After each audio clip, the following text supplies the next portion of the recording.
सुस्वागतम। आलेल्या सर्व कार्यकर्ते बंधू भगिनी माझे मित्रमंडळ सगळ्यांचं मी आपल्या परिवर्तन विकास आघाडीचे उमेदवार सुधाकर भाऊ घारे यांच्याकडून आपलं स्वागत करतो। महाराष्ट्राचे आराध्य दैवत छत्रपती शिवाजी महाराज, घटनेचे शिल्पकार डॉक्टर बाबासाहेब आंबेडकर, माता जिजाऊ, पुण्यश्लोक अहिल्याताई होळकर, महात्मा ज्योतिबा फुले, सावित्रीबाई फुले, या तालुक्याचे हुतात्मा वीरभाई कोतवाल, हुतात्मा हिराजी पाटील यांच्या पवित्र विचारांना मानाचा मुजरा, त्यांच्या कार्याला मानाचा मुजरा। मित्रांनो, आता कसं वाटतंय? जरा जोरात बोला, जोरात बोला। कसं वाटतंय? आपली निशाणी काय? जरा जोरात बोला, आवाज इथून द्या। आपल्या बेडीसगाव पासून तर आडोशीपर्यंत गेला पाहिजे।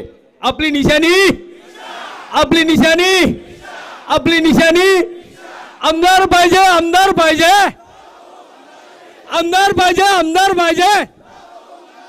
मित्रांनो, आज आपल्याला सभेला सुरुवात करत असताना या कर्जत तालुक्यामध्ये आपण पाहतोय गेल्या 5 वर्षे ज्यांनी काम केलं त्या आमदारांनी ज्या सुधाभाऊंच्यावर टीका केली, अनेकांच्यावर भरतभाईंच्यावर टीका केली, अनेक कार्यकर्त्यांच्यावर टीका केली। मित्रांनो, जो ज्या सत्तेमध्ये असतो त्यांनी जे सत्तेत नसतं त्यांच्यावर टीका करणं म्हणजे हे कितपर्यंत शहाण्याचं लक्षण आहे हे आपल्याला दिसतंय। मित्रांनो, आपण पाहतो त्यांनी सांगितलं एवढ्या लोककोटींची आम्ही कामं केली, 2900 कोटींची कामं त्यांनी सांगितली, त्याचा पोलखोल मात्र आपल्या उमेदवारांनी केलं आणि त्यांचा पोलखोल त्यांनी सांगितल्यानंतर त्यांना कुठेतरी असं शरमल्यासारखं झालं। मित्रांनो, जी कामं अगोदर झालेली आहेत त्या कामांची त्यांनी पुनरावृत्ती केली, जी कामं झाली नाही त्यांची पुनरावृत्ती केली। मित्रांनो, त्यांनी कामं केली, आपण नाही म्हणत नाही, त्यांनी काम केलं। विठ्ठल आपला इथे उभा केला, त्याच्यावर सुद्धा कुणीतरी हे दाखल केलं होतं किती स्मशानभूमी आहे तिथं काय केलं, ते केलं, चांगलं केलं। पण ते चांगलं केल्यानंतर त्या मूर्तीला पाहून तरी तुम्ही खरं बोललं पाहिजे, कारण ती मूर्ती तुमच्या ऑफिसच्या समोरच आहे, पण तुम्ही प्रत्येक वेळी खोटं का बोलत आलात हेच मला कळत नाही। मित्रांनो, त्या अनुषंगाने त्यांनी एक कमान उभारली, या कर्जाचं सुशोभीकरण करण्याचं काम त्यांनी त्या बाबतीत केलं, सुशोभीकरण झालं। पण विकासाच्या नावामध्ये शून्य।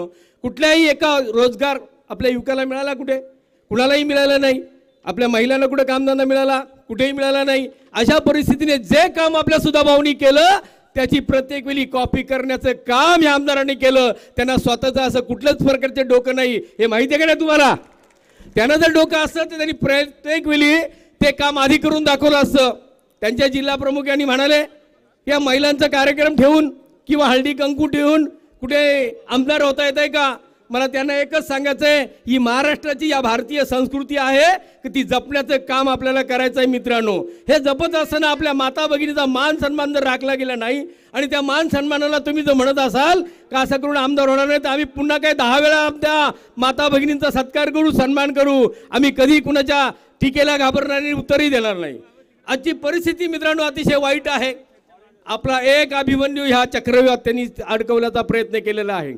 त्यावेळच्या अभिमन्यूला श्रीकृष्ण भगवंतांनी वाचवण्याचा प्रयत्न केला, पण तो असफल ठरला। पण या अभिमन्यूला वाचवणारी ही कृष्णरूपी जनता उभी आहे, ही कधी कमी पडणार नाही। मित्रांनो, त्या जनतेने आज आपलं इलेक्शन हाती घेतलेलं आहे, या जनतेच्या मनामध्ये ठरलेलं आहे आपण जर कधी निवडून द्यायचं असेल तर आपला उमेदवार सुधाभाऊ घारे यांची रिक्षा आपल्याला विधान भवनामध्ये न्यायची आहे। त्यांनी किती काय करू द्या, किती गमजा मारू द्या, अनेक लोक आपल्याबरोबर आज सामील झालेले आहेत। आज शेतकरी कामगार पक्षाचे लोक आपल्याबरोबर आलेत, मनसेचे आपल्या राज ठाकरे साहेबांनी आपल्याला पाठिंबा दिलेला आहे, स्वाभिमान पक्ष आपल्याबरोबर आहे, इतर पॅन्थरचे माणसं आपल्याबरोबर आहेत। हे असताना जे काही सुधाभाऊंनी कामं केलेली आहेत ती कामं आपल्या घरादारापर्यंत पोहोचलेली आहेत। ज्या वेळेला माणूस माणसाला स्पर्श करत नव्हता, आपला नातेवाईक आपल्याला स्पर्श करत नव्हता, त्यावेळेला भाऊनी कोरोना काळामध्ये स्वतः वाडी वस्तीवर जाऊन, दलित वस्तीमध्ये जाऊन आदिवासींना, इतर जे पद्धतीत असतील दलित असतील त्यांनी त्यावेळेला धान्य देण्याचं काम केलं आणि यांनी सांगितलं मी विकास केला। कुठल्या व्यक्ती विकास केला? आजही ही खेड्यागावपाड्यामधली वाडी वस्तीमधली जनता आपली तहानेलेली आहे। त्या तहानेलेल्या जनतेला भाऊनी पाजण्याचं काम पाणी केलं, ते पाणी पाजण्याचं काम त्यांनी जे केलं असेल ते पुण्याचं काम आज कधी आमचा आदिवासी विसरणार नाही। ज्या प्रत्येक वाडी वस्तीमध्ये जा, प्रत्येक वाडी वस्तीमध्ये विचारतील, त्यांना आपण विचारलं तर मत कुणाला, तर ते म्हणतील भाऊला। तो भाऊ कोण? सुधाभाऊ घारे। त्यांनी सांगितलं का दुसरी पण निशाणी कोण नाही, आम्हाला निशाणी माहीत आहे, ती 7 नंबरची रिक्षा आहे, ती आम्हाला माहिती आहे असा आदिवासी आमचा म्हणतोय. पण यांना इतकी भीती वाटली की त्यांनी दुसरे 2 एक सुधाकर घाडी उभे केले. त्यांच्या नावाच्या प्रमाणे एक होल्डिंग तयार केले आणि होल्डिंग प्रत्येक गावामध्ये लावतात आणि ती होल्डिंग डुप्लिकेट केलेलं आहे. पण मित्रांनो, आमची जनता सुद्धा झालेली आहे, आमचा आदिवासी सुद्धा झालेला आहे, आमचा गरीबातला गरीब शेवटच्या टोकातला माणूस सुद्धा गरीब श्रीमंत झालेला आहे त्या भाऊंच्या एका अभिमानाने. का त्यांना ऊर त्यांचं भरून आलेला आहे. माझा भाऊ आज आमदार होणार आणि या आपल्या तालुक्याचे प्रश्न सोडवण्यासाठी आपल्याला पाठवायचा आहे. हे करत असताना अनेक पक्ष आहेत. काल भाईंनी सांगितलं एकच असा माणूस आहे की ज्यांनी एक राजकीय पक्षाची माणसं एक माणूस त्या राजकीय पक्षामध्ये ठेवला नाही. ती सर्वच्या सर्व भाऊवर प्रेम करणारी माणसं एका फटक्यामध्ये त्याने कोणी प्रदेशवर असतील, कोणी जिल्ह्यावर असतील, कोणी तालुक्यावर असतील, त्यांनी प्रत्येकाने राजीनामा दिला आणि भाऊंच्या पाठीशी उभे राहिले. आज आपल्या ह्या जनतेच्या हातून दिसत आहे. काल कशालामध्ये पाहिलं याच्यापेक्षा जास्त मोठी सभा झाली.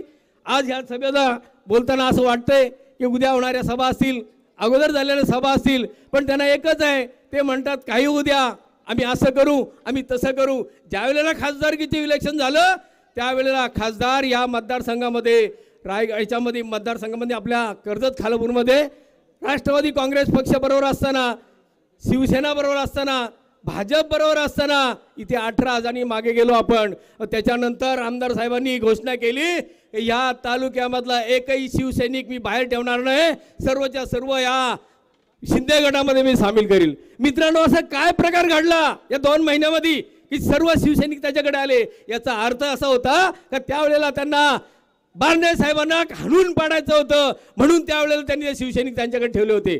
आणि नंतरचे शिवसैनिक काही काम नाही झालं, पण प्रत्येक जण यायला लागला. तो तिकडून येतो, हा इकडून येतोय.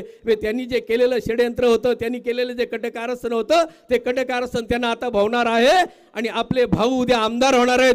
हे प्रसंगी मी आपल्याला सांगतो. मित्रांनो, आपल्याला उद्याचाच दिवस आहे प्रचार करायला, पण प्रत्येक आपलं वाडी वस्तर जायचं आहे. त्यांचे जे बॅनर असतील ते उद्या त्यांचे असतील, आपले असतील, सगळ्यांचे निघून जातील. त्यानंतर आपल्या प्रत्येक माणसाला सांगायचं आहे, कुणी कितीही जरी अफवा पिकवल्या तरी आपली रिक्षा ही 7 नंबरची रिक्षा आपल्याला 1 नंबरला न्यायची आणि तिथून उद्या विधान भवनावर जाणार आहे. मित्रांनो, तुमच्या आमचं जर भवितव्य जर आपल्याला घडवायचं असेल, या तालुक्यामध्ये रोजगार आणायचा असेल, कंपन्यांचे आणायचे असतील, शेतकऱ्यांचे प्रश्न सोडवायचे असतील, व्यापाऱ्यांचे प्रश्न सोडवायचे असतील, आपल्या रिक्षावाल्यांचे प्रश्न सोडवायचे असतील, त्यासाठी त्यांनी रिक्षा हात घेतलेली आहे. अनेक रिक्षांचे प्रश्न आहेत. तर त्यांनी सांगितलं की ह्या विरोधकांना डोळ्यामध्ये काय झालेलं आहे, मोतीबिंदू झालेला आहे. मित्रांनो, मोतीबिंदू त्याला झालेला आहे. कर्जत तालुक्याचा त्यांनी म्हणलं विकास केला. मला सांगा, या कर्जतची आपल्या जी याची ट्रॅफिकची समस्या आहे ती सुटली का? आपल्या 4 चौकातली असेल, अमराईच्या याच्यातली असेल, ही समस्या सुटली का? ही जर समस्या सुटली नाही, कुठला रस्ता नवीन तुम्ही केलेला नाही, तर विकास केला कुठे? अरे विकास करायचा असेल तर ह्या तरुणांना रोजगार द्या.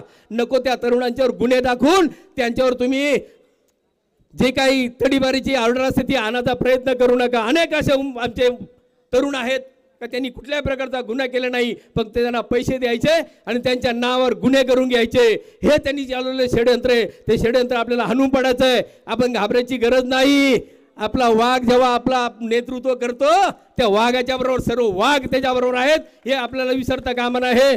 जशा तसं उत्तर देण्याची वेळ आलेली आहे. तुम्ही काही करा, पण 2024 आणि 23 तारखेचा निर्णय हा सुधाकर भाऊ आमदार झाल्याचा असेल आणि गुलाल आपला असेल, एवढंच या प्रसंगी मी सांगतो आणि सगळ्यांना धन्यवाद देतो. आणि पुन्हा एकदा सांगतो, रिक्षाचं बटन दाबून आपली रिक्षा सुसाट विधान भवनापर्यंत न्यायचे.